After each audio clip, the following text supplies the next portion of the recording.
Hello, hello, and welcome back as I repay gentleness and kindness with a brutal fist and a mouth in Perfidious Pete Plays XCOM, War of the Chosen. And, you know, Advent, it was harsh, admittedly, but I think last episode was a good lesson for you. It's a lesson that Sensei Kreese should have taught you. You should have picked it up long ago. If you lose concentration in a fight, you're dead beat. We do not train to be merciful here. Mercy is for the weak. Here, on the street, or in competition, if a man faces you, a man confronts you, he is the enemy. And the enemy deserves no mercy. No mercy. Mercy is for the weak, damn it. So, I'm sorry, First it's human bodies. Now we're finding Advent. Something tells me they didn't abduct these ones. Yeah, they converted them from stock humans, Bradford. It's a significant upgrade over the baseline model. Because, for instance, those Advent troopers don't know mercy. They adhere to Sensei Kreese's no mercy philosophy. When dealing with the aliens. No mercy. That's how you deal with the aliens, Doctor. You show them no mercy. I can do that. And I can appreciate last episode's Advent priest trying to be the bigger man. Maybe they're trying to evolve. They're like, no, you know what? When a man lashes out against you, you should just turn the other cheek. But I'm sorry to be the one to tell you, Advent. You turn the other cheek to Perfidious Pete, I'm just going to put a bullet in that one, too. It's the way it works. So, just a pro tip here from a man who's played more than a little XCOM. Next time you get the opportunity to sweep the leg, you should just sweep the leg, though. In fact, that's at the Perfidious Pete golden rule, really. It's just always sweep the leg. So let's get set up for a door kick here. We know there's going to be a pod of something in this room. I'm hopeful it's just not Andromedons. I don't really care what it is as long as it's not an entire room full of Andromedons. Anything else, I'll be totally okay with. I'm not going to go here because we don't want to peep in this window. As you direct. Potential pod generation there. We're just setting up. We're going to storm in. It'd be nice if we had a few more, speaking of storming, a few more Blade Stormers on the team. I see our enemy. Well, you don't see them, you hear them, Nick Rivers. You may have confused two of your senses. Have you got synesthesia or something going on out there? What's the deal with that? You've confused sight and sound? Do you experience them the same? Can you taste colors? If so, you may be experiencing synesthesia.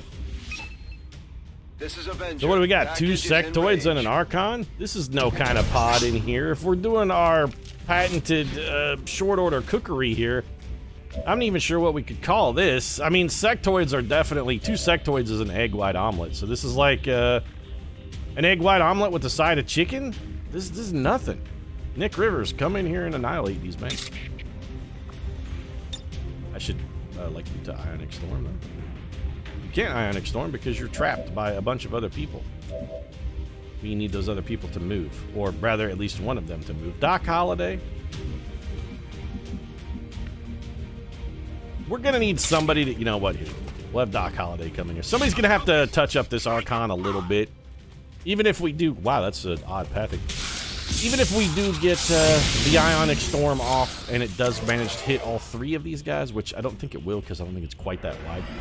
But even if we do get it off, we're still going to need somebody to touch up that Archon a little bit because he has too much health for one Ionic Storm to bring him down. Nick, Top Secret Rivers, you want to...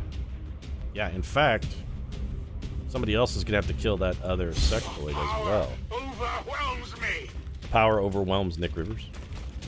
That's why he's going to come in here and smite the universe. He will get 2 pips of focus back for this kill as well. The great thing about Ionic Storm, kills with it also generate focus. What was taken will be returned. You mean, are you talking about your focus and the fact that you used some, but then you also got it back immediately? Pretty sure that's what he's talking about. Shaherless? Sir. It's just a no-frills day for good old Chris Gutshot Shaherless, who's also tapping off his focus. You know, tapping off your focus would actually be a pretty good euphemism for masturbation, Pete. Yeah, but we've gone beyond the masturbation euphemism thing. We're on to exclusively short order cooking now. That's like our new shtick. Now we just talk like we're ordering breakfast at a restaurant all the time. Egg white omelet with a side of chicken. Is an egg white omelet actually an omelet? Like, if you had an omelet that was just egg whites, I don't think that's technically an omelet, is it? Like, there's got to be stuff in it. Egg white omelet, though. If you had like an omelet that was nothing but egg whites and chicken, it actually would be a fantastic source of protein. Worth considering. Top secret, why don't you come snatch this? You earned it. I mean, you generated that kill. It feels like you earned the spoils. Did the victor go the spoils? Everybody else get ready to bail out this door. Doc, I think we're going to have you open that crater, but let's do that into the turn here. No one gets by me. Stasis tube is open. Reinforcements are going to pop. We don't really care as long as they're popping way over there.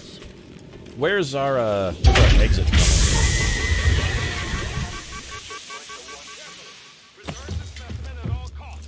And don't mess up Doc Holliday's hat. Look at that. Got that sweet floppy Bonnie on there. Bullets in the hat band. Hat band is probably made from the skin of the Serpent King because that's the most humiliating thing to do with it. We can't do anything else with it, so we just decided to make humiliating headwear. This is an unfortunate exit location for us, though. It's basically 180 degrees the wrong direction. Well, look on the bright side, Pete. Opportunity to fight your way free, because that's what you were looking forward to. Also, can't help but notice the one guy you have who has Bladestorm on this mission is actually the guy you have carrying a lifeless corpse. Maybe you should have reconsidered that strategy. A robot, a stun lancer, and a regular Advent trooper. So this is a thermos full of black coffee is what this is.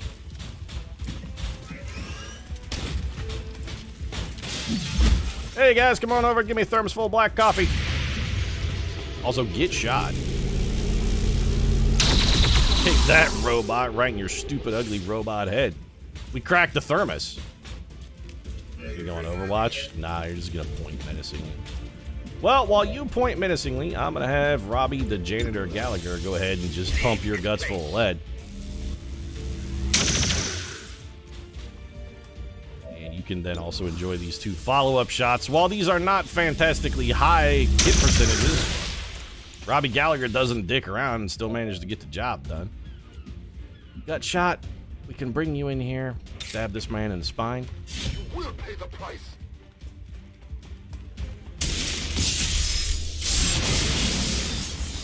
Yep, he got him right. One-shot kill for Chris Gutshot Shaherlis. He did straight up stab him in the spine. Real genius, you're almost out of focus. We're just going to run you the long way around. Doc, we'll get back to you in a second. Philippa Macedon, can you give us anything here? Nope. Janitor? Also no. All right, well, everybody else just come around the long way then. We're going about this side of the building. In all likelihood, that man is going to shoot at that stun lancer. My watch begins. Doc. Just bring you up here. As you direct. And I kind of feel like maybe do we want to bail out early on this one? We just go ahead and cash out? We've been doing a thing where we're waiting around for reinforcements, but I realize that's maybe not the ideal strategy because on this particular mission, one, basically everybody is already maximum rank, and I don't really want to take the willpower hits for hanging around to rack up a bunch of pointless kills.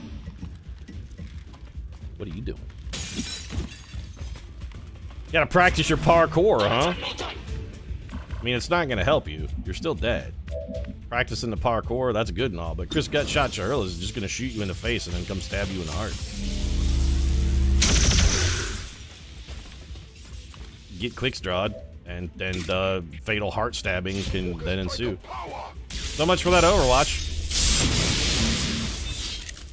Man, a thermos full of black coffee didn't have a whole lot going for it there. Guess that's why Pete doesn't drink coffee. Exactly. Well, actually, I don't drink coffee because I think it's gross, but... That seems reasonable. Caffeine delivery systems. I feel like coffee is it's definitely like the substandard caffeine delivery system. If you're looking for caffeine delivery systems, admittedly, it is ubiquitous, and unless you're getting one of those frou-frou fancy ones from someplace upscale in Tony, it's pretty cost-effective. Your average cup of coffee has like a penny's total investment required to make a cup of coffee. Not a whole lot of investment necessary. You don't have a lot of outlay. So it's maybe the least expensive caffeine delivery system you can get, but also How often do you find it in your life that the least expensive version of a thing is typically the superior version of a I see thing? the path. Coffee is, I think, a very much a you get what you pay for kind of caffeine delivery system, and that coffee is gross. I'm leaving. And people are just addicted to caffeine, so they're like, well, this is a cheap way to get it into my Target bloodstream. package in custody. Time for me to go. Evacuating the area. Might as well drink it. I'm leaving the battle. Although it's gotten to the point now where it's not even like that inexpensive anymore. People be like, I'm gonna go pay $7 for a cup of coffee. Why? Let's get clear of the area. That's too much for a cup of coffee. Also, you realize you're subsidizing one of the most egregiously usury businesses in the universe. And I'm not trying to fire shots at Starbucks. I have no objections to them as a company, other than the fact that they're maybe too damn clever for their own good. But they found ways to make people pay exorbitant amounts for a product that has an actual manufacturer cost of next to nothing. The profit margins on a cup of Starbucks coffee. A cup of coffee? I guess they're exclusively, like, policemen are wandering in and they just fill up a policeman. And when you go in to order a Starbucks now, they hand you an actual cup full of caffeinated beverage. They'll be like, here you go. You ordered the Lieutenant Americana? There you go. Anyway, the profit margin on a cup of Starbucks coffee, I bet, has to be at least 60%. They gotta have a 60% margin. At least we know these At chosen can be minimum, killed. it's 60%. Well, Any business that's making 60 points on a product is a damn well-run business. And probably one you could just, do yourself at home for cheaper. So what are we going to do with Robbie the Janitor Gallagher, combat genius here, who still has 25 action points and literally nothing to spend them on? We could pick up Pillar, we could pick up Stun Strike. You know what? We're definitely going to pick up Amplify, because Amplify is actually just objectively good. Void Conduit is kind of crap. Ghosts we already have and don't like. Exchange. I mean, we could get one of these abilities, but we've never used it. Target struck by Volt will be easier to hit. That'd be great if we had anybody who was ever going to shoot a gun at a dude after we hit him with the Mars Volta. We could take invert, switch locations with an enemy unit. This seems like it would be useful if we had somebody who had Bladestorm. Like, if we had somebody with Bladestorm and a bunch of bonus points, we could invert with an enemy squad and Bladestorm all his buddies as a pod activation. But usually, if that's the case, we could also just run up to that person, stab them, and then do that same trick. If these didn't end your turn, they might be more helpful. Although, Exchange, what you could do with Exchange, Quick Draw, and Lightning Hands. Say you're in an exposed position, but you need to shoot. You could shoot once, shoot with your Quick Draw, and then exchange your position with a man who had already parried. I don't necessarily hate that. And Robbie the Janitor Gallagher is a gunslinger. And again, it's not like we can do anything else with these points. Either we spend them or they just sit there. Gallagher's not going to earn too many more over the course of his career. We may as well get something out of him. I'm not investing actual action points to get him something that he doesn't necessarily need. We could maybe find a use for it. Nick Top Secret Rivers is picking up 2 days of wounded time. He was going to be tired for longer than 2 days anyway. We have found what could very well be the prototype for Advent's seemingly limitless forces. Yeah. Even focusing my efforts Prototype. solely on this research, it will take Technically, aren't all the dead Advent that we killed the prototype, though, Dr. Digan? I mean, they're all prototypes, because if they were functional, they wouldn't be dead. They'd be examining the prototype XCOM soldiers that they had killed. I think they're definitely in, alpha on the whole Advent project. They haven't even graduated the beta yet. It's definitely in alpha test mode. And the alpha's not going well. Or growing the Advent forces in Yeah, whatever. Optimus Prime. Get out of my face. Operation Swamp Witch is over. I will leave you We accidentally and your team reduced to pursue Avatar this progress further. by 2. That's acceptable. New Optimus Prime is now objective done added. yammering. Examine the Advent stasis suit. I think we have to build an upgrade before we can do that. for us, Commander. Night, holiday. You guys want to go get in the tube? That's fine. Go be level 3, friends. What I want to know is, why do these guys have to go train to develop up a bond? When you meet another human who you appreciate and enjoy their company, are you required to, go to a place and actually train your friendship levels with them? Don't you normally just, go hang out at the mall and make fun of the cholos walking around at the food court getting a churro? Be like, hey, look at that guy. Got a churro. No, you know what? I can't make fun of anybody who has a churro, because if they have a churro, I'm just going to be jealous. Maybe you make fun of people who got food at Sparrow. That's the place you want to make fun of. Be like, look at that guy. Paid $6 for a slice of bad pizza. This facility and then, you know, you bond over the fact that both of you importance to dislike the Sparrow. aliens, Commander. This setback, along with the loss of the specimen I suppose your team that recovered, actually could be will what our no troopers doubt are doing slow on those their 7 work on days. the Maybe it's Avatar not 7 project. days in like a dedicated Avenger training finding facility new where they're course. going full Scientology style, gotta level up my operating Thetan bit. Maybe it's just like they take 7 days and go hang out at the beach somewhere. Be like, hey, you like beach volleyball? I like beach volleyball. You want to play in jean shorts? And they're like, yeah. 2 men grown playing beach volleyball in jean shorts with each other. That's how you form deep, lasting, strong, emotional bonds right there. You tell your soldiers of their fate. What were you saying, Ball of Derp? I'm sorry. I couldn't hear you over the sound of the ass kicking that you got last episode. Or I guess episode before last at this point, technically. So we've got Operation Cold Summer to destroy the alien relay. It's going to save us Dr. Carrie Jacobson, scientist who we don't need, and we don't care about enemy tech and psionic defenses. We're content to let them double. What else is on the menu? Operation Blood-Soaked Knife. We do want to definitely counter Left Behind. Shadow Chamber. Only 9 enemies on this one. That suggests there will be possibly a visit from the Chosen? We usually only get to missions with 9 enemies. One if there's going to be a whole shitload of reinforcements. There's a gatekeeper on that, so I guess it's a little stiffer resistant. But usually if it's 9, it's like when a Chosen shows up or something. 25 enemies over here with the Lost. I don't care about Spider and Fly. Like Spider and Fly, we actually want to trigger. Operation Cruel Summer, we want to let Bananarama sing their... I was going to say their 1 hit, but that's not true, actually. Bananarama, I think, had 2 hits, because didn't they do the remake of the Locomotion as well? Technically not their hit, but I mean, they made it popular a second time. So we're going to have to go do Operation Blood-Soaked Knife here and counter the Left Behind Dark event, but we're going to do that one next episode. Nick Rivers has recovered from his wounds. Do we have anybody who needs to come down to the infirmary for negative trait removal? No. So hold on a second. Which ones of our troopers... I was thinking about this at the start of last episode. It seems like we have a bunch of troopers who have negative traits. I would like to find those troopers, figure out who they are, and then also fix them. So which of you have negative traits? The negative trait should pop right up at the top. The elders have taken a great deal from our world, and now they would weave it into something new, something born of an even more vicious and intolerable Yeah, process. you gotta tell me who has a negative trait. Like, I know Chris Knight has a negative trait. We just saw it happen. He has a tictophobia or whatever, where he's afraid of missing a shot. Where does that show on this thing?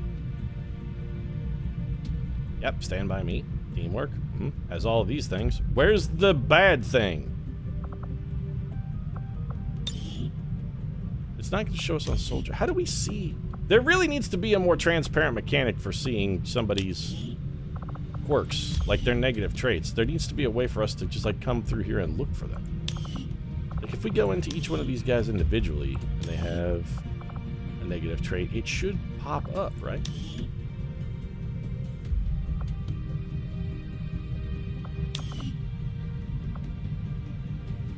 Was it Top Secret that got it? Maybe it was...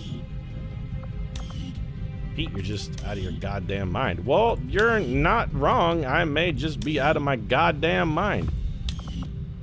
Wait, we still had the little pin thing on the map, didn't we? I guess not. I have no idea what the hell is going on. We definitely had a negative character quirk, and now it's definitely gone, and that came out like a little too Seinfeld for my own taste.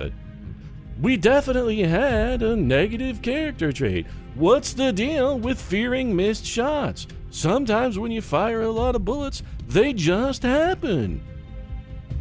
And then like the bullet Nazi comes by and he's like, no guns for you, you come back 1 year. And everybody has a good laugh and we all talk about it at the water cooler the next day. Yeah, those were the good old days, weren't they, when Seinfeld I've spent was a lot still of on? time You thinking can't even about finish these that sentence gene because therapy Seinfeld clinics was not a lately. very good show. It's tempting, right? You could It's treat all your about body narrative like for garbage, Perfidious Pete, and I always stop felt in the for a quick Seinfeld tune-up, lacked and you're story. good to go. It's not intrinsic or unique to Seinfeld. I actually kind of feel that way about all sitcoms. They don't really have like an overarching narrative, because that's sort of the hallmark of a sitcom, is at the end of the episode everything has to be back exactly the same way it was when it started. Otherwise the situation has changed and you're not a comedy anymore, you're a drama suddenly. I digress. I'm just babbling. I'm going to check out of this episode. You know what? Go watch yourself some Seinfeld. Judge for yourself. See if you think it was as great as it's all cracked up to be. Me, I got other things to do. If you enjoyed the episode, feel free to drop a like down in the comment section. Of course, support really does mean a lot. If you'd like to see more XCOM, might consider subscribing as well, because I'll go off on a Seinfeld rant at the drop of a hat. I really will. It's one of my trigger mechanisms, it is. Right now, though, thanks very much for watching. I'll see you again soon.